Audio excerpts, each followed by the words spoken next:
Molly Superthorpe.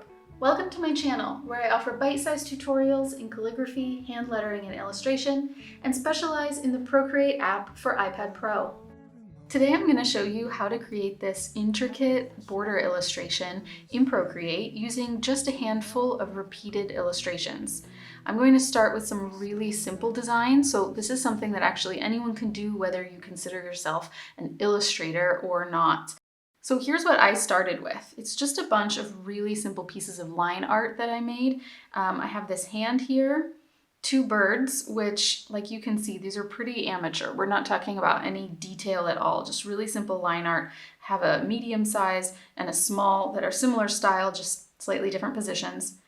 A simple flower with some, odd-shaped leaves and very simple blossom.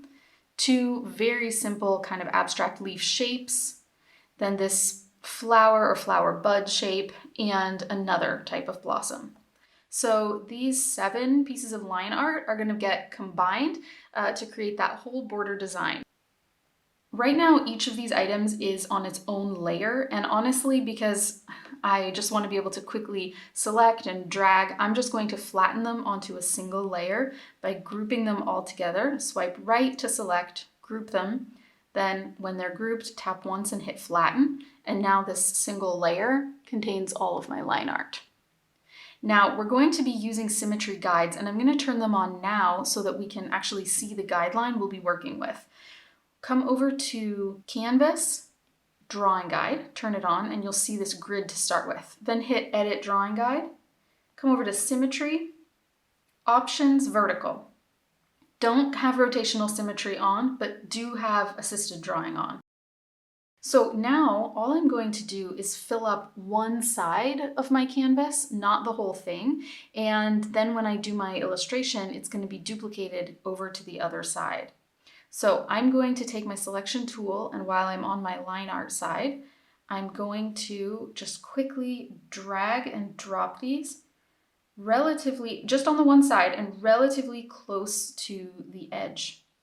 I know I'm going to use this bird multiple times, so when I select it, I'm going to hit copy and paste here.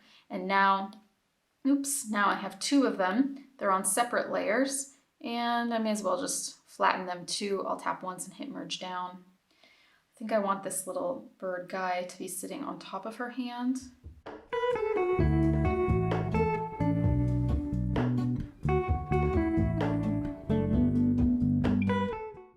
A couple things maybe like this will not end up being symmetrical, but we're going to get to that.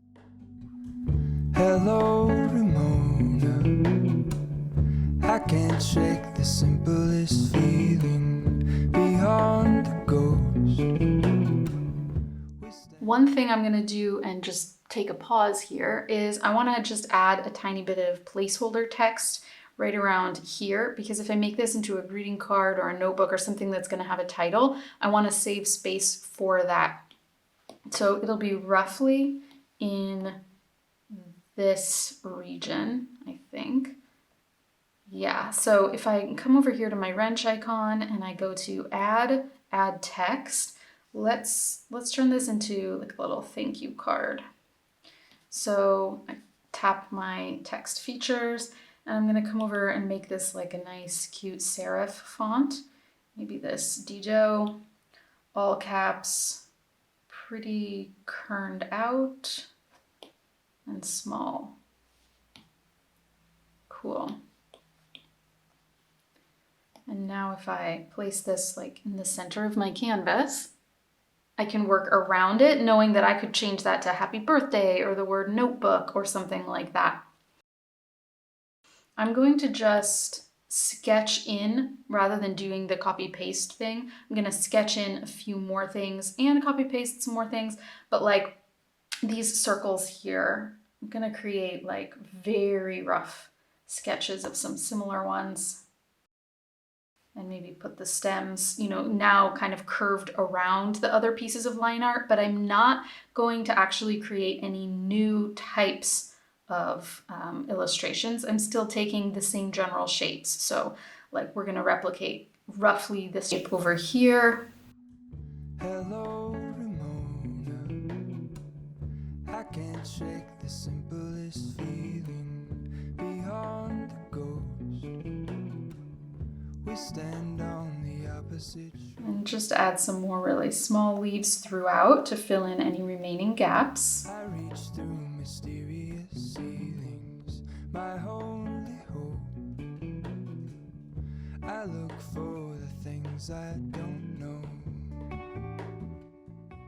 Okay, and now I have a tiny gap here, so I'll come in and I'll add an additional leaf or maybe even stem.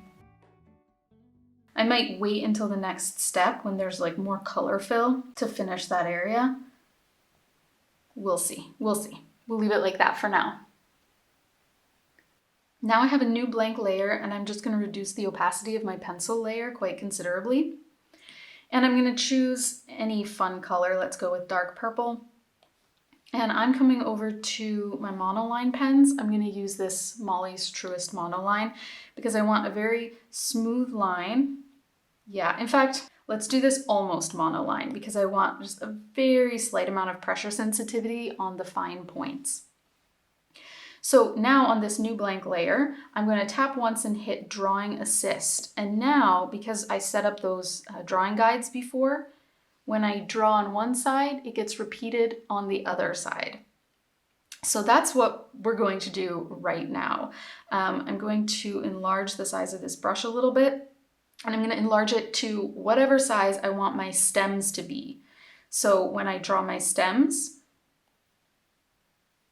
they're going to be the width of whatever my brush is. And basically I'm going to start by just going through and doing my stems here. And you're about to see that we're doing the coloring in another really rough way. I'm not going to refine the interior spaces of these shapes yet. In fact, I'm going to be creating just a bunch of color fills and then creating the detail using negative space. So I just created the leaf shape and then I did a drag and drop of the color swatch to fill it in. And I'm going to continue going around like that. And I'm going to outline each shape and fill it in. And so far that looks really bad because there's no distinction now between those leaves. But you'll see that we're going to add, like I said, the negative space that's going to create a lot of really intricate detail.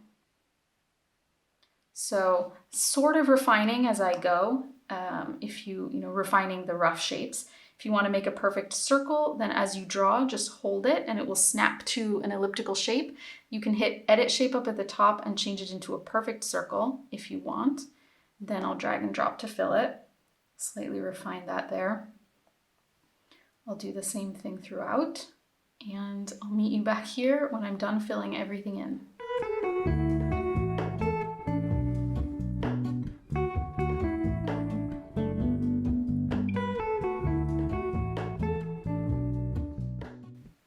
You can see already that this is duplicated left and right, but you should kind of zoom out as you go and double check that it's working.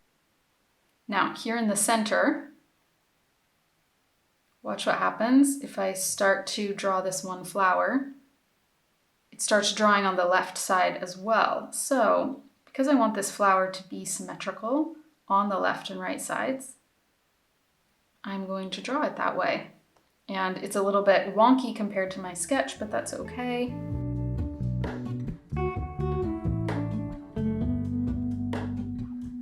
Hello, Ramona. I can't shake the simplest feeling beyond a ghost. We stand on the opposite shore. Hello, Ramona. I reach through mysterious ceilings, my only hope. I look for the things I don't know.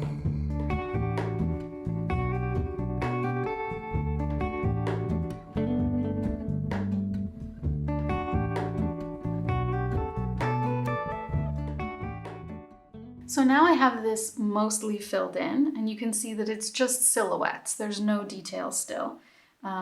I forgot right here. But you know that from the start there were a few items like this flower here and this bird up here which are not symmetrical. We can't, for example, draw in that bird right now, or else what's going to happen is that the left and right side won't be symmetrical because this bird is not symmetrical.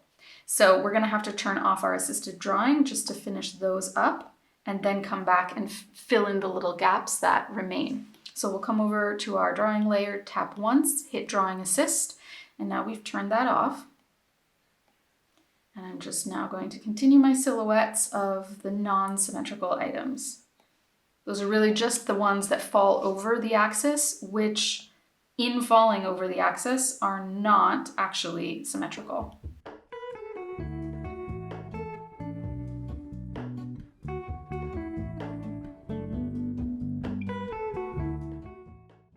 Down here I have a gap, which is not a symmetrical gap, so I just want to fill in this little area here. Hello, Ramona. I can't shake the simplest feeling. And now, again, this is a non-symmetrical space, so I'll put in a leaf there. When in doubt, add a leaf. I'm going to draw the stem of this. There we go. So that stem is all set. And here we have a gap that just still needs to be filled in, and I think it needs to be filled in with symmetrical items. So, you can see that I'm turning on and off drawing assist a number of times. But, really that's just because you have to do that in order to get all of the gaps and, make sure that all the nooks and crannies are filled in. We're all in this, I stand alone. Show me where the ending goes. Honestly don't. Then with drawing assist on, I'm just going to come in and add a few more stems that kind of come off. Just little stems without filled in spaces. Honestly don't. I should be the last to know.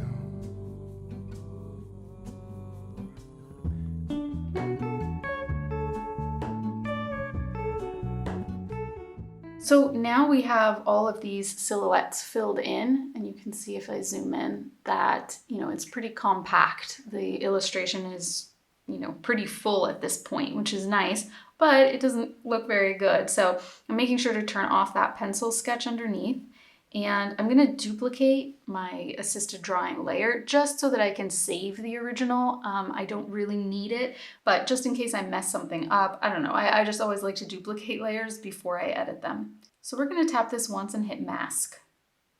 And what the mask means is that anything we draw on this mask using black, pure black, is going to look like it's being erased from the artwork. It's going to be masked out. So now we have to set our swatches to pure black. And you could navigate down here to black, but to really make sure you're on pure black, double tap in this general black region. And your swatch is going to just snap itself right down there to pure black. And now I'm still on my almost monoline brush, and I want to make sure I'm still on drawing assist. If your drawing assist got turned off, just be sure to tap it and hit drawing assist again. And now when you're on your mask, I want to make sure that when you draw something over here, it looks like it's being erased over there. Just double check that before you begin the next step. All right, so I have the pencil sketch turned back on. I'm actually going to increase its opacity a bit. And then I'm going to decrease the opacity of that filled in silhouette layer. But I'm going to decrease it just enough so that I can see my pencil through it. Because what I'm now going to do is follow my pencil lines in my mask. I'm going to actually reduce the size of this because I want it to be more like a delicate outline. I'm going to go every place where there were shapes touching each other, and I'm going to draw a line in between them.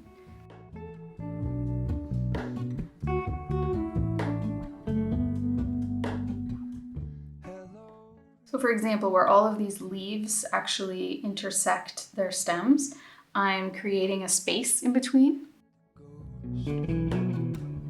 We stand on the opposite shore. Hello, Ramona. I reach through mysterious ceilings, my only hope. So if I turn off that pencil layer for a second, you're going to see that what we're getting are these nice crisp shapes.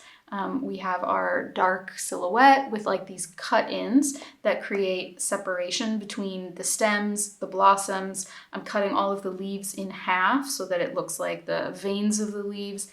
And I'm just going to keep going around and doing that to every single element. I find it rather meditative, and especially because Drawing Assist is turned on, it just feels kind of fun that you're doing it in half the time.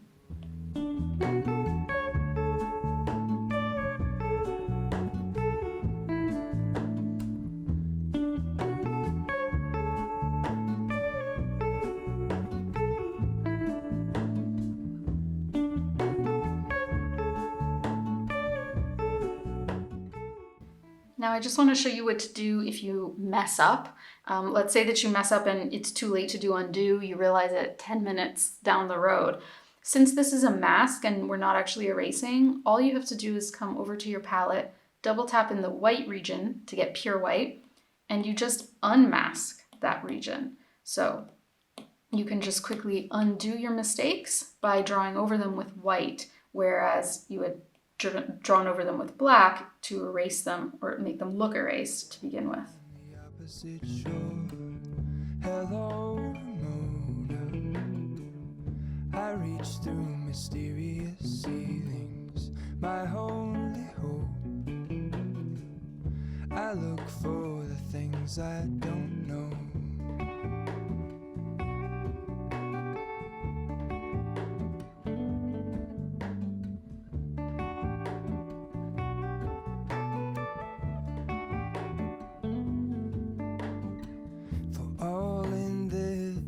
I stand alone.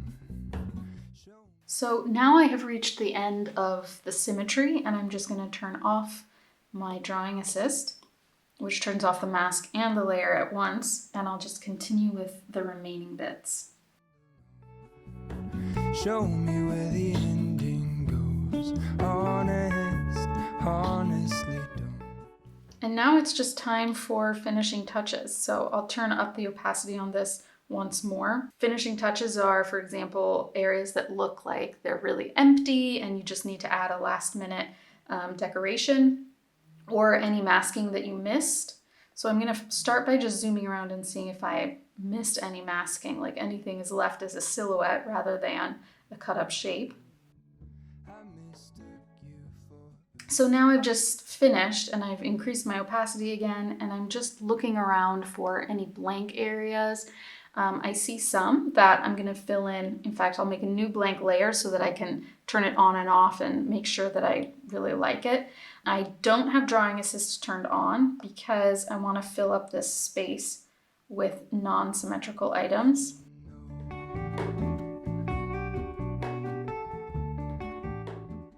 And then on this new additional layer, I'll just come in and add a mask as well and quickly go in without Drawing Assist on, because those were asymmetrical edits, and just add my little masks for those.